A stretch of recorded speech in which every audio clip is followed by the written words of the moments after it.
Worried about the pre-trip inspection test? We've got you covered.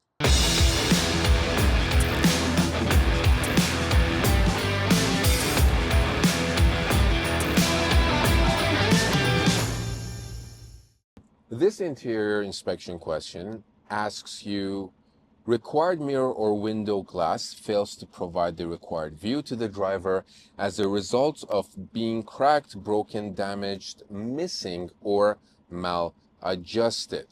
Now, they can also ask glass and mirrors, the short version of it. So this is an interior inspection, and for this, we need to read the Schedule 1 as well. So what do we do? It's exactly like how we did it on the in-cab check, as we explained. So I'm going to just go ahead and do it the way that I would do it on the road test.